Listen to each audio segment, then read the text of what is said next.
from MTN, the Montana Television Network. This is Face the State. Good morning and welcome to this edition of Face the State. I'm Shannon NEWTH coming to you today from our studios in Great Falls. Today we're discussing a difficult issue. It's one that Montana has consistently ranked high in the nation for, and that is the issue of suicide. First, let's take a look at some of the statistics of suicide in Montana. Here's a look at where Montana ranks. So for all age groups, Montana has ranked in the top 5 for suicide rates in the nation for the past 40 years. At times we've been number 1 on that list. We currently rank number 3.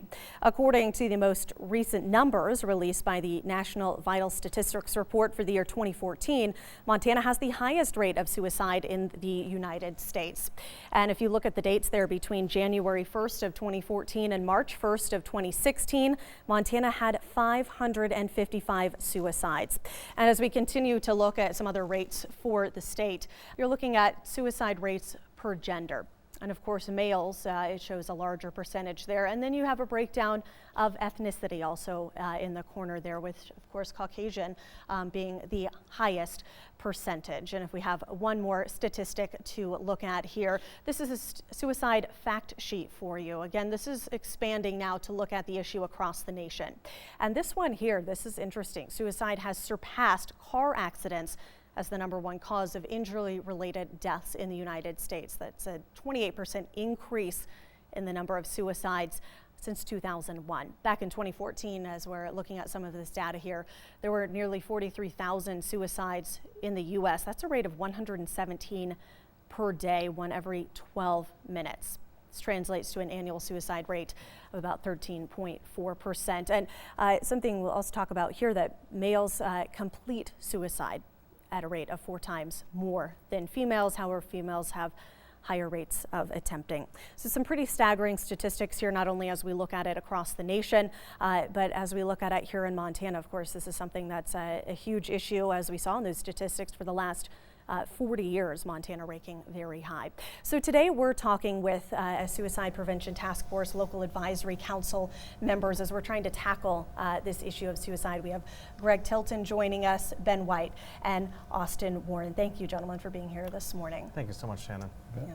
So this is a difficult subject, and just those statistics, as we look at them, are pretty staggering. It surpassed car injuries when you look at the attempts versus the follow-through. It's a tough issue. So this is one, let's talk a little bit more about the issue of suicide. This is one that all of you, of course, have a passion for seeing come to an end. So let's expand on those statistics a little bit. What does it boil down to? What do you see as the biggest problems with that? Greg, let's start with you. The number 1 problem I see is in the state now there's a lack of awareness as to the problem, and there needs to be more networking amongst communities, amongst suicide prevention groups, and there needs to be much higher level of public education.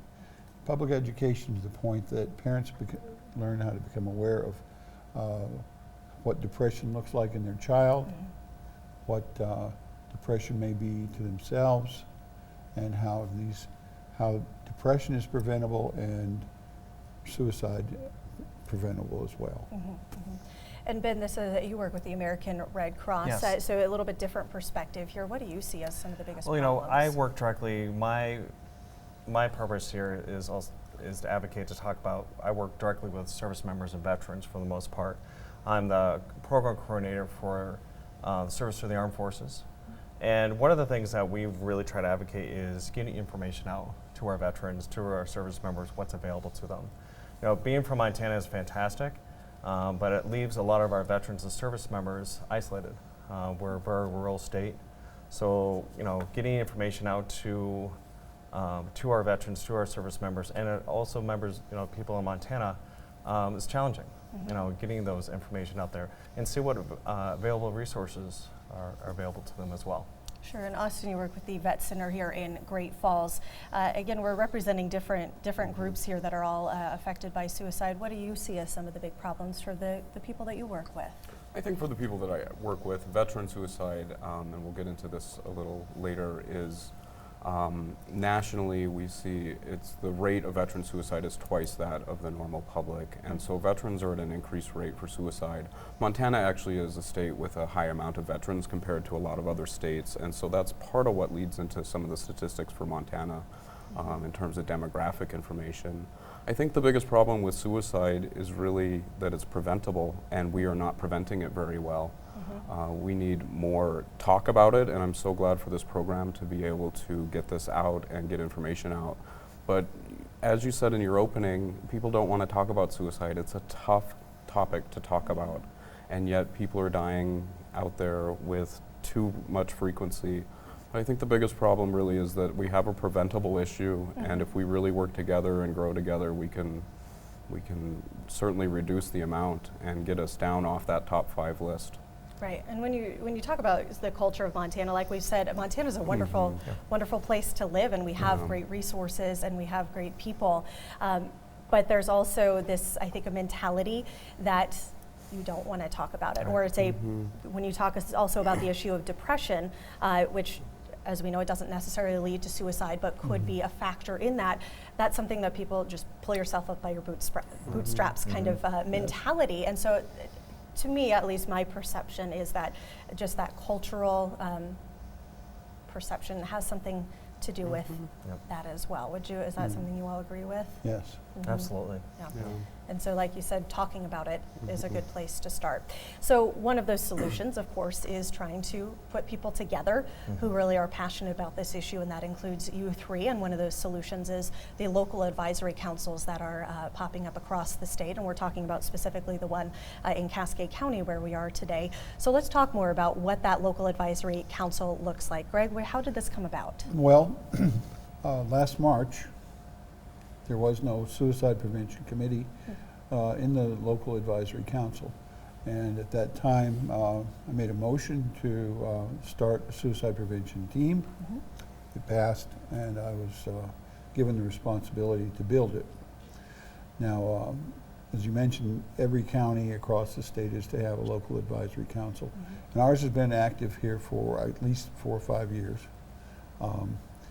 Some of what we've done has been directed by federal direction. SAM, the Substance Abuse and Mental Health Services Administration. And I actually have one of those pamphlets here. It's a big book that's all about prevention. This one's from 2012, but this comes directly from SAMHSA that has a lot of guidelines. Well, in 2012, they issued that plan that you just showed. And so that's been part of our guidance in developing a suicide prevention team. Now, at this point in time, I learned last Friday that suicide mortality rates are exceeding the HIV suicide mortality rates of the mid-80s. Wow. We're in it's a national crisis, and with Montana being always up in the top 5, which in 2015 we were #1 in the nation, it is a crisis here. Crisis, I might want to remind you, is a Greek word which means opportunity. And from a crisis, it points to the opportunity of solving it. And that's part of what I'm really want to emphasize here is our vision of affecting our community and being a model for the state in how we can build a team within a year and be effective. And Greg, briefly, let's talk about your background in mental health and behavioral health care, just so people know where you're coming from. Okay, well, I'm a licensed clinical professional counselor. I've worked in the human services and mental health field since 1968.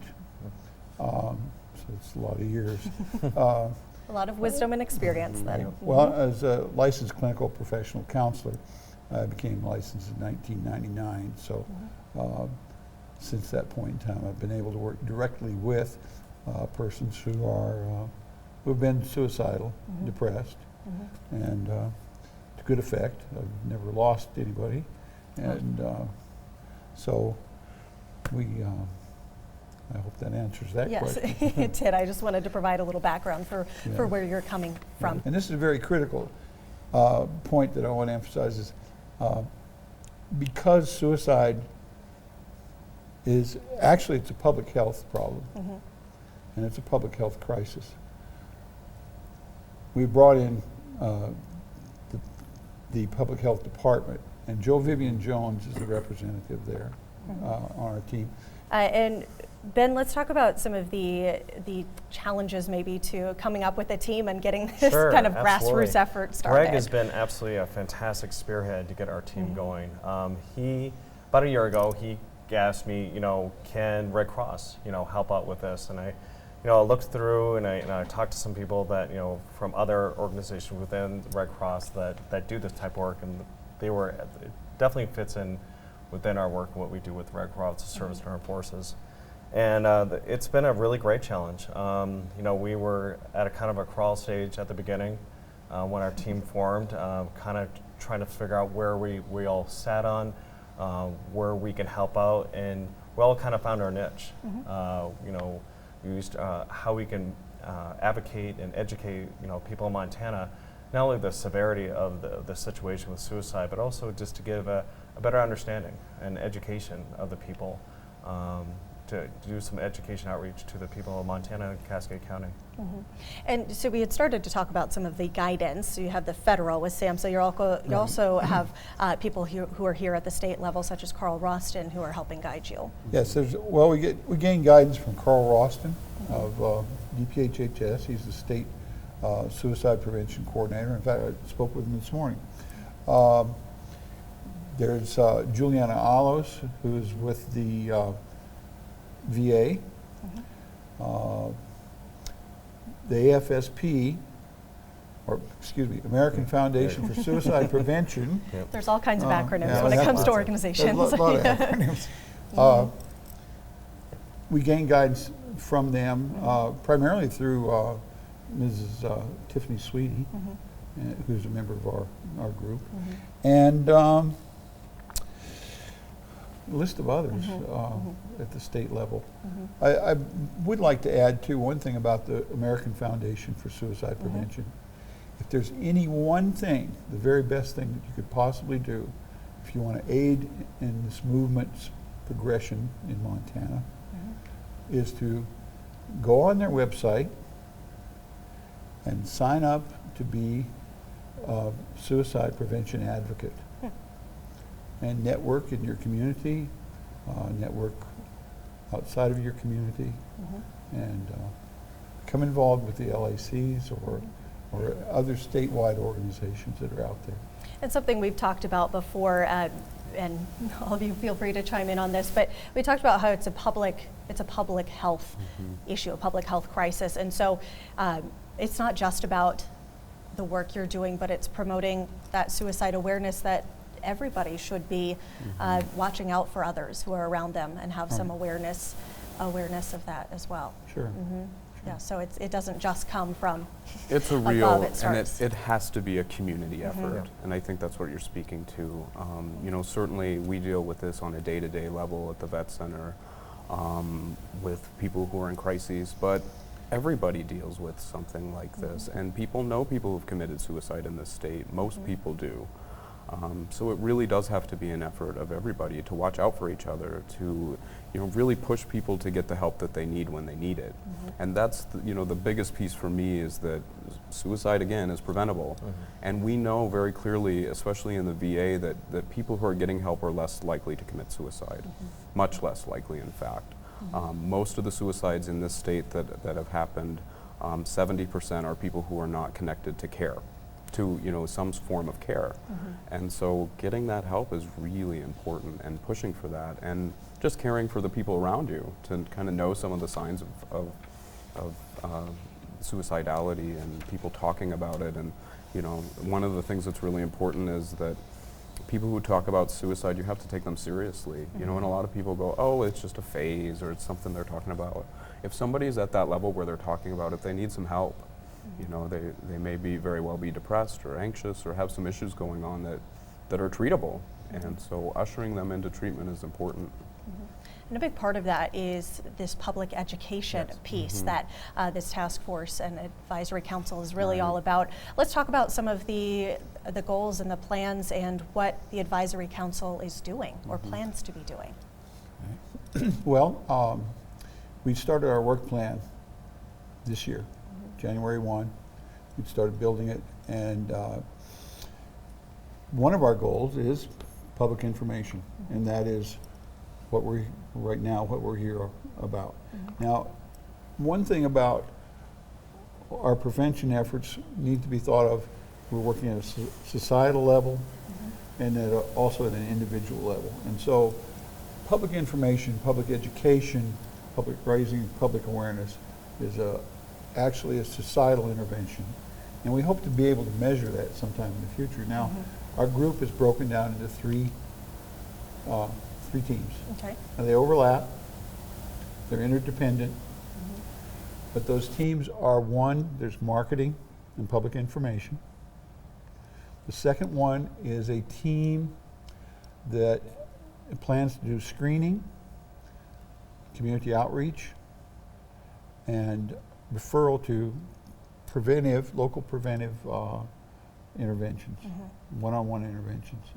The third group is an assessment and program review group.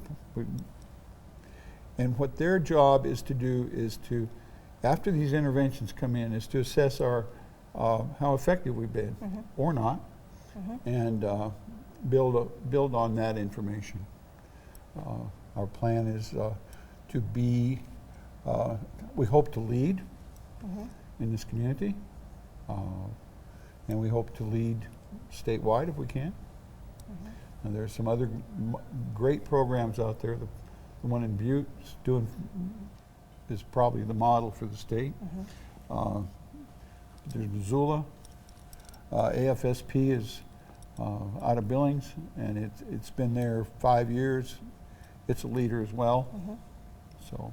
And something we've also talked about is that Montana actually is helping lead the country when it comes to getting data and taking these initiatives, correct? Right. Well, I was told last Friday that that the CDC has informed Carl Roston that who's with the state, DPHHS. Right, with the state, that Montana's data is better than what the CDC has. Now, it's not perfect yet. Sure.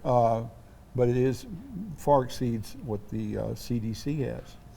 And as a consequence, we can be viewed as being in a position to lead the rest of the nation because our data is not contaminated and it's strong. And it's coming from a place that has unfortunately been a leader in this issue right. as well. Yes, leader in the issue. Right. Yes. Right. And now hopefully a leader in the solution Yes. as well, which is, and let's talk more about the mission of this whole group. Well, our first mission statement that we developed was to promote wellness, longevity, and save lives. That's really what it boils down to with this. Is the point is to reduce or get rid of that rate entirely. Right. Well, longevity by any means. Okay.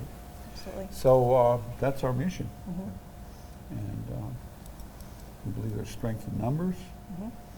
We believe in teamwork. Everybody's on a level playing field, and we're hungry to work with the rest of the state. Right.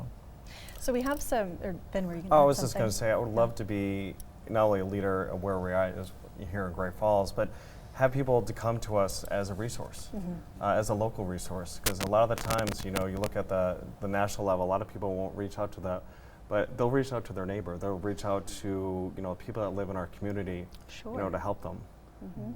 So I think that will really activate exactly what was said earlier, to get people more involved and to help this in a perfect solution. This is not a perfect solution. But it gives people, chances to really help each other out, to get back to our helping each other's helping neighbors out. And Austin, I'm sure that's something that you see among the population you work with our veterans, that they form such a bond that it has to come from one another, that sometimes that support. In fact, you know, I mean, I do a lot of individual work. I'm a clinical psychologist, but really groups at our vet center is where most of the good work happens, and it's between vets, not amongst, you know, sort of the people like me who have, you know, a doctorate and sure. behind my name. It's really people helping people, and if we can move with that model and talk about suicide more and just educate, we can get people the help that they really need, because, you know, when help comes from that place of authority, it's just different. I mean, really, it's peer to peer and person to person and veteran to veteran that helps the most, and especially for veterans. Veterans feel really misunderstood in society today, and so they need those people around them who understand what they're going for. So at the vet center, almost all of my staff, I'm the only one who hasn't been in the military, and almost all of them have been in combat, which really helps, you know, so they know that there are people there who understand them and other veterans who understand them. Sure. And we have some information, if we can go ahead and put that on the screen here, regarding the veteran population specifically. There's a couple of populations that we have specific numbers for. And so you can see here, this is a study done, I believe, by the mortality team here in Montana.